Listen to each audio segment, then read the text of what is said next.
கடந்த சில மாதங்களுக்கு முன்பு இயக்குனர் ஒருவரின் பேச்சை கேட்டு சின்னத்திரை நடிகை ஒருவர் வாய்ப்புக்காக அவர் சொன்னபடியெல்லாம் வீடியோ காலில் நடித்து காட்டியது திரை உலகில் பெரும் சர்ச்சையை கிளப்பியது.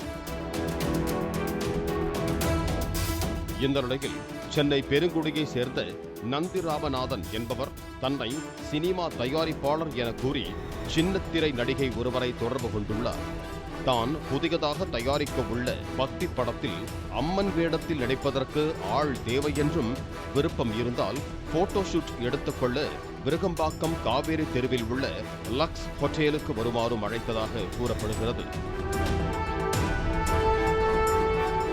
சம்பவத்தன்று அந்த ஹோட்டலுக்கு சின்னத்திரை நடிகை சென்ற நிலையில் அங்கிருந்த 2 பெண்கள் செல்போன் கேமரா மூலம் நடிகையை சில ஆங்கிள்களில் புகைப்படங்கள் எடுத்திருக்கிறார்கள். பின்னர் நந்திராமநாதன் அறிவுறுத்தலின்படி அம்மன் வேடத்தில் நடிக்கின்ற நடிகைக்கு உடலில் தழும்பே இருக்கக்கூடாது, எனவே நீங்கள் ஆடையை கழற்றினால் தழும்புகளை பார்ப்பதற்கு வசதியாக இருக்கும் என்று 2 பெண்களும் கூறியுள்ளனர். மேலும் ஆடையின்றி எடுக்கப்படும் புகைப்படத்தை வைத்துத்தான் சினிமா வாய்ப்பு கிடைக்கும் என்றும் அழுத்தி கூறியதால் பயந்து போன அந்த நடிகை வெளியே செல்ல முயன்றுள்ளார். அப்போது நந்திராமநாதனும் அவருடன் இருந்த 2 பெண்களும் சேர்த்து சின்னத்திரை நடிகையை ஆடையின்றி புகைப்படம் எடுத்துக்கொள்ள கட்டாயப்படுத்தியதாக கூறப்படுகிறது. அந்த 3 பேரின் கெட்ட எண்ணத்தை அறிந்து கொண்ட நடிகை கத்தி கூச்சலிட்டதோடு அங்கிருந்து தப்பி வந்து நடந்த சம்பவம் குறித்து சிங்கப்பெண் சிறப்பு படைக்கு தகவல் தெரிவித்தார்.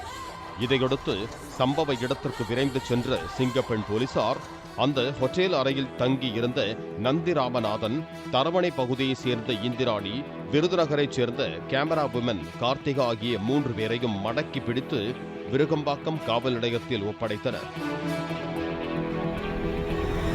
விசாரணையில் ஏற்கனவே 2 பெண்களை நடிக்க வைப்பதாக கூறி தன்னுடன் அழைத்துச் சென்று ஏமாற்றிய நந்திராமநாதன் இதுவரை ஒரு படம் கூட தயாரித்ததில்லை என்றும், அவர் ஒரு போலியான சினிமா தயாரிப்பாளர் என்றும் தெரிவித்த போலீசார், நடிக்க வாய்ப்பு கேட்டு வரும் பெண்களை நம்ப வைத்து ஏமாற்றி பணம் கொடுக்காமல் ஆபாச படம் எடுப்பதற்கு போட்டோஷூட் என்ற பெயரில் தன்னுடன் 2 பெண்களை கையாளாக வைத்திருந்தது விசாரணையில் தெரிய வந்ததாக கூறினர். 3 பேரையும் கைது செய்த விருகம்பாக்கம் போலீசார் அவர்களை நீதிமன்றத்தில் ஆஜர்படுத்தி சிறையில் அடைத்தனர். சினிமாவில் நடிக்க வேண்டும் என்ற ஆர்வமுள்ள இளம் பெண்கள், மாடல்கள் மற்றும் சின்னத்திரை நடிகைகள் உஷாராக இல்லாவிட்டால் இது போன்ற டுபாக்கூர் சினிமா பிரமுகர்களிடம் சிக்கி கிழக்கில் விழுந்த விட்டில் பூச்சிகளாய் வாழ்க்கையை தொலைக்க நேரிடும் என்று போலீசார் எச்சரித்திருக்கிறார்கள். பாலிமர் செய்திகளுக்காக செய்தியாளர் கதிரவன் மற்றும் வேல்ராஜ். பிளே ஸ்டோர் மற்றும் ஆப் ஸ்டோரில் இருந்து பாலிமர் செயலியை QR கோடு மூலம் பதிவிறக்கம் செய்யுங்கள். செய்திகளை உடனுக்குடன் பெறுங்கள்.